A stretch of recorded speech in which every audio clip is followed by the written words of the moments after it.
Belt షాపుల దందా CM ఆదేశాలను బేఖాతరు. పల్లెలలో విచ్చలవిడిగా మద్యం విక్రయాలే అధికారులు, అధికార పార్టీ నేతలు అండదండలు. మద్యం షాపుల అనుబంధంగా బెల్ట్ షాపులు పెడితే తాను బెల్ట్ తీస్తానంటూ ముఖ్యమంత్రి చంద్రబాబు చేసిన హెచ్చరికలుగానే మిగిలిపోయాయి. మద్యం పాలసీని అనుసరిస్తూ నిబంధనలు అమలయ్యేటట్టు చూడాల్సిన ఎక్సైజ్ పోలీసులు ఆయా మద్యం దుకాణాల పరిధిలో సొంత చట్టాన్ని అమలు చేస్తూ అందిన కాడికి దండుకుంటున్నారట. లైసెన్సు మద్యం దుకాణాల్లో అమ్మకాలకు సంబంధించి ప్రభుత్వం సూచించిన విధంగా రాష్ట్ర వ్యాప్తంగా మద్యం విక్రయాలు జరిగేలా పరీక్షించాల్సిన ఎక్సైజ్ అధికారులు దగ్గరుండి బెల్ట్ షాపులను ప్రోత్సహిస్తున్నారు. అందుకోసం కొన్ని పల్లెల్లో పంచాయతీలు కూడా పెట్టి సర్దుబాటు చేస్తున్నారనే విమర్శలు వస్తున్నాయి.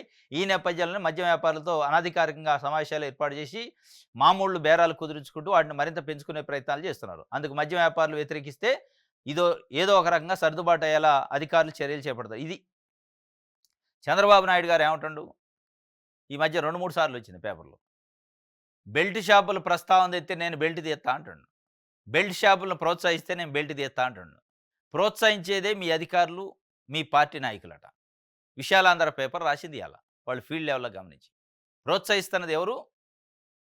అధికార పార్టీ పచ్చ చొక్కా వేసుకున్న నాయకులు, ప్రభుత్వం అధికారులు, ఎక్సైజ్ అధికారులు. ఎవరైతే ఈ బెల్ట్ షాపుల వ్యవస్థని నిర్మూలించాలనో, బెల్ట్ షాపుల వ్యవస్థని చట్ట ప్రకారం శిక్షించాలనో వాళ్లే బెల్ట్ షాపులు పెట్టుకోవడానికి మధ్యవర్తిత్వ మీడియేషన్షిప్ చేస్తారట. అంటే కూర్చోబెట్టి మాట్లాడుతున్నారు. వైన్ షాప్ ఎవరైతే టెండర్ దక్కించుకున్న వైన్ షాప్ యజమానితోని బెల్ట్ షాప్ పెట్టాలనుకున్న వాళ్ళతో కూర్చొని మాట్లాడి మామూలు ఇప్పించి వీళ్ళకన్నీ జేబులు వేసుకొని తెలుగుదేశం పార్టీ నాయకులు, అధికారులు బెల్ట్ షాపులు పెట్టిస్తున్నారు. ఇప్పుడు మరి బెల్ట్ ఎవరి మీద తీస్తారు? ఎవరు బెల్ట్ తీస్తారు? బెల్ట్ తీసి ఎవరు కొట్టుకోవాలి? ఇప్పుడు ఎవరు తీస్తే వాళ్ళు కొట్టుకోవాలా బెల్ట్ అనేది ప్రశ్న. ఇది అలా స్పష్టంగా నడుస్తుంది రాష్ట్రంలో. చంద్రబాబు నాయుడు గారికి మరి తెలిసి అంటే ఆయనకి నోటీసులు లేకుండా ఉండదు. ఇంటెలిజెన్స్ నివేదికలు ఉంటాయి కదా, రిపోర్ట్సు. ఇప్పుడు ఇసుక విషయంలో అదే అన్నాడు.